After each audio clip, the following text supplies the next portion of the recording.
À l'image de la saison précédente, les seniors, tout comme les super seniors, vont disputer la compétition. Toutes les dispositions sont prises pour le bon déroulement des championnats, rassure la Fédération guinéenne de Maracana. Puisque cette année, on a dit qu'aucun joueur ne jouera sans licence. Et on a procédé à la vérification des licences avant qu'on ne commence. C'est ce qui a même fait qu'on a commencé en retard.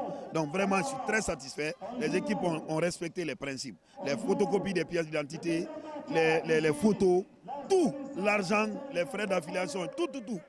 Contribuer au développement de cette discipline qui peut vendre l'image de la Guinée à l'extérieur, voilà ce qui a poussé Ben Silla et ses amis à prendre part à la compétition. C'est pourquoi ma présence aujourd'hui était primordiale. Parce qu'en tant que capitaine, je dois donner un bon exemple. Même si par la suite, je n'aurai pas beaucoup de temps, mais c'est pour montrer aux jeunes et à tout le monde que cette discipline est très importante. Et je fais appel aussi à mes anciens coéquipiers du Sili de revenir. Parce que nous sommes là pour la représenter dignement et qu'on fait savoir à la Guinée que la police a toujours une équipe qu'il compte à tout moment et à chaque catégorie et puis à chaque compétition. À l'issue de la première journée, le directeur technique national se dit satisfait du niveau affiché par les différents clubs qui ont, dit-il, compris les règles du Maracana. Techniquement, les jeux sont là, mais puisque les lois n'étaient pas aussi bien assimilées, on voit des dérapages. Mais cette année, compte tenu du fait que c'est la deuxième édition, nous voyons que le niveau est élevé. Par exemple, la police, c'est sa première participation. On voit qu'elle n'est pas malmenée. Seul point noir noté par la fédération, c'est l'absence de clubs de l'intérieur du pays. Pourtant, des efforts ont été fournis pour leur permettre d'être au rendez-vous. Mohamed Lamine Touré, puisqu'il s'agit de lui, a été désigné champion d'Afrique du basketball U16 après la victoire de son équipe contre l'Égypte le 23 juillet dernier au championnat d'Afrique des moins de 16 ans joué en Tunisie. Natif de la cité portuaire de Kamsar, le champion d'Afrique du Sili Basket a été accueilli par un carnaval organisé par le collectif des jeunes leaders de Kamsar.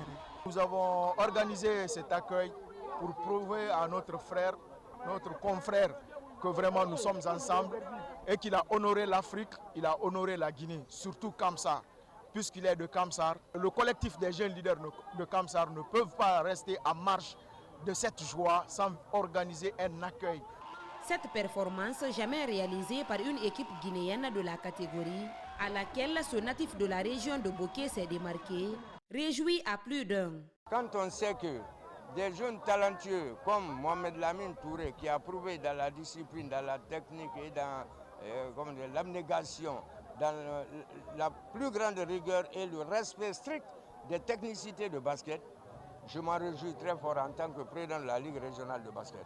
Fier de la qualité managériale de son équipe, Mohamed Lamine Touré n'a pas manqué de remercier ses coéquipiers de Kamsar pour la qualité de l'organisation de son accueil. Aujourd'hui, mes sentiments envers les hommes de Kamsar aujourd'hui, c'est trop. C'est trop. Je ne peux pas tout expliquer maintenant là, parce que je peux pas dire, les mots me manquent pour remercier Kamsar. Ce que je fais, c'est un truc. Le basket guinéen actuellement, comme vous le savez, c'est tellement difficile à traverser. Et surtout le moment que nous, on est en train de traverser, surtout à Kamsar ici, c'est trop difficile de jouer ici au basket. On est là, notre équipe est là aujourd'hui, on a de manque de soutien ici, on a de manque des équipements, le coach il est là, il le sait déjà. Il y a beaucoup de choses qu'on traverse ici. L'équipe de Mohamed Lamine Touré a été félicitée par le président de la transition et 3 d'entre eux ont bénéficié chacun d'une bourse pour les États-Unis d'Amérique.